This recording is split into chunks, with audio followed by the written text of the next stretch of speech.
Día 23. ¿Cómo crecemos? Dios quiere que crezcamos hasta ser en todo como Cristo. Efesios capítulo 4, versículo 15. Así ya no seremos niños. Efesios capítulo 4, versículo 14. Dios quiere que crezcas. La meta de nuestro Padre Celestial es que maduremos y desarrollemos las características de Jesucristo. Lamentablemente, millones de cristianos envejecen, pero nunca maduran. Están atascados en una infancia espiritual perpetua. Permanecen en pañales y zapatitos de lana porque nunca tuvieron la intención de crecer. El crecimiento espiritual no es automático. Requiere un compromiso intencional. Debes desear crecer, decidir crecer, hacer un esfuerzo por crecer y persistir en el crecimiento. El discipulado, el proceso de convertirnos en personas más semejantes a Cristo, siempre empieza con una decisión. Jesús nos llama y nosotros respondemos. «Sígueme y sé mi discípulo», le dijo Jesús. Entonces Mateo se levantó y lo siguió. Cuando los primeros discípulos decidieron seguir a Jesús, no entendieron todo el alcance de su decisión. Simplemente respondieron a la invitación del Maestro. Eso es lo único que se necesita para empezar. Decidir convertirse en discípulo. Nada le da más forma a tu vida que los compromisos que asumas. Ellos pueden servir para tu desarrollo o destrucción, pero en ambos casos te definirán. Dime con qué estás comprometido y te diré lo que serás en 20 años. Llegamos a ser lo que nos comprometemos a ser. Llegado ese momento de compromiso, la mayoría de las personas pierden el propósito de Dios para sus vidas. Muchas temen comprometerse con algo y simplemente vagan sin rumbo por la vida.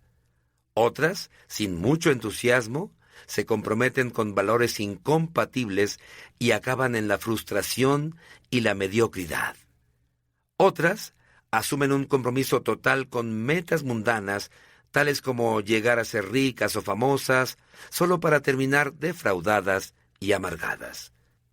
Como todo lo que se elige hacer tiene consecuencias eternas, será mejor que elijas con sabiduría. Pedro advierte, ya que todo lo que nos rodea será consumido por el fuego, qué vidas santas y piadosas deberíamos vivir. El papel de Dios y el tuyo. Ser semejante a Cristo es el resultado de que tomes las mismas decisiones que Él y dependas de su Espíritu para ayudarte a cumplir con tus decisiones. En cuanto decidas con seriedad llegar a ser semejante a Cristo, deberás empezar a actuar de una manera nueva. Tendrás que abandonar algunas rutinas viejas, desarrollar hábitos nuevos y cambiar intencionalmente tu manera de pensar. Podrás estar seguro de que el Espíritu Santo te ayudará con tales cambios. La Biblia dice, «Lleven a cabo su salvación con temor y temblor, pues Dios es quien produce en ustedes tanto el querer como el hacer para que se cumpla su buena voluntad». Este versículo muestra las dos partes del crecimiento espiritual. Lleven a cabo y produce. El llevar a cabo es nuestra responsabilidad y el producir es el papel que desempeña Dios. El crecimiento espiritual es un esfuerzo de colaboración entre nosotros y el Espíritu Santo.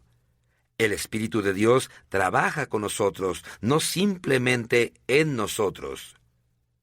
Este versículo, escrito para los creyentes, no se refiere a cómo ser salvos, sino a cómo crecer. No dice, trabajen para su salvación, porque no se puede agregar nada a lo que Jesús ya hizo. Durante un entrenamiento físico, trabajamos realizando ejercicios físicos para desarrollar el cuerpo, no para conseguir un cuerpo. Cuando armas un rompecabezas, cuentas con todas las piezas. Nuestra tarea es armar el rompecabezas. Los granjeros trabajan la tierra, no para conseguir la tierra, sino para desarrollar la que ya tienen. Dios nos ha dado una nueva vida. Ahora somos responsables de desarrollarla con temor y temblor. Eso quiere decir que tenemos que tomar nuestro crecimiento espiritual en serio.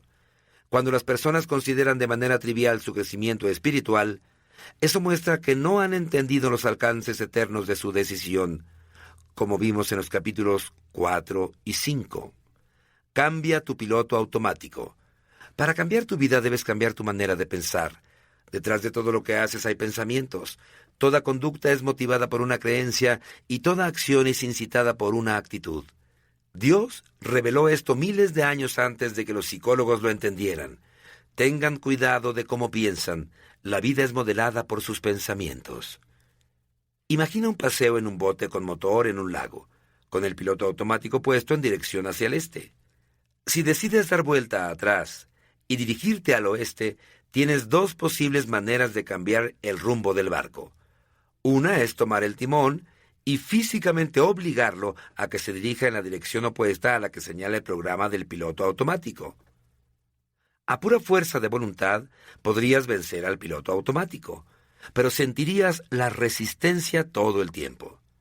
Finalmente tus brazos se cansarían de la tensión, soltarías el timón y el barco retomaría inmediatamente el rumbo en dirección al este, de acuerdo con su programación interna.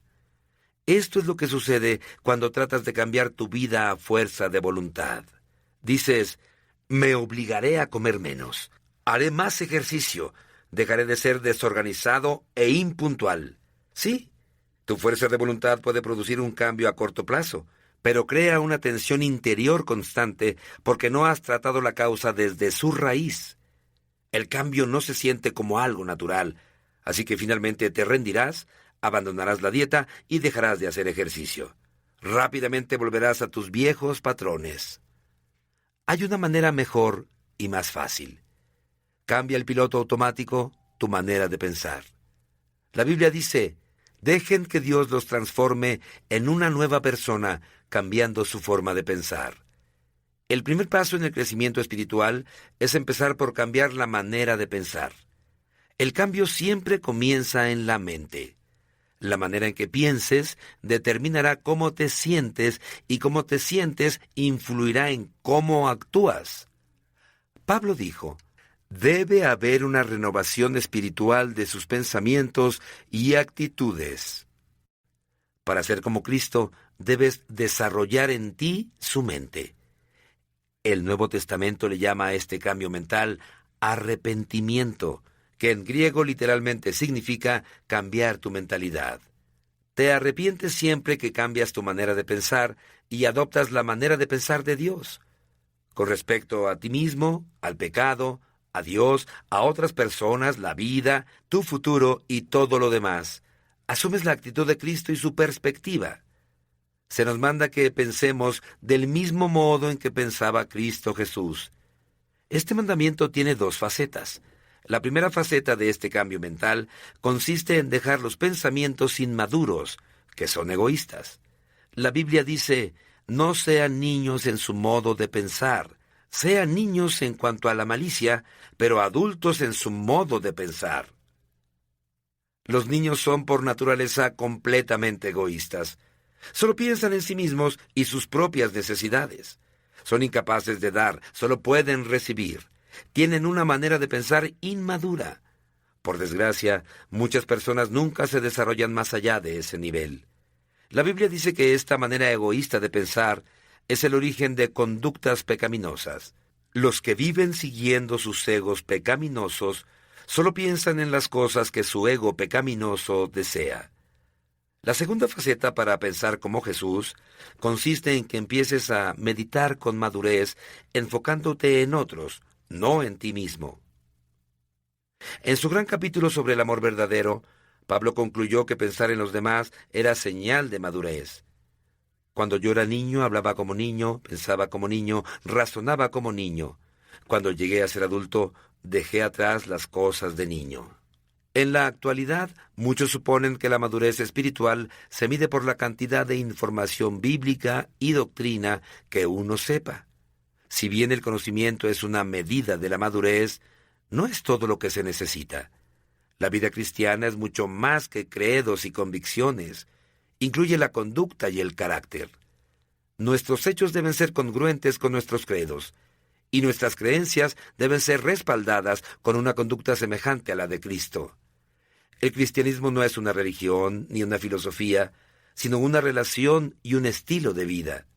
El centro de ese estilo de vida es pensar en los demás, como lo hizo Jesús, en lugar de pensar en nosotros mismos.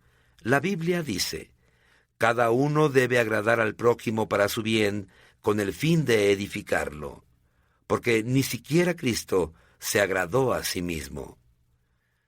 Pensar en los demás es la esencia de ser semejantes a Cristo y la mejor evidencia del crecimiento espiritual. Esta manera de pensar es antinatural, va en contra de nuestra cultura, es rala y difícil. Afortunadamente tenemos ayuda. Dios nos ha dado su espíritu, por eso nosotros no pensamos igual que las personas de este mundo. En los siguientes capítulos miraremos las herramientas que el Espíritu Santo usa para ayudarnos a crecer. Día 23. Pensando en mi propósito. Punto de reflexión: nunca es demasiado tarde para empezar a crecer. Versículo para recordar: cambien su manera de pensar para que así cambie su manera de vivir y lleguen a conocer la voluntad de Dios, es decir, lo que es bueno, lo que le es grato, lo que es perfecto. Romanos capítulo 12, versículo 2. Pregunta para considerar: ¿cuál es una de las áreas donde necesito dejar de pensar a mi manera y comenzar a pensar a la manera de Dios?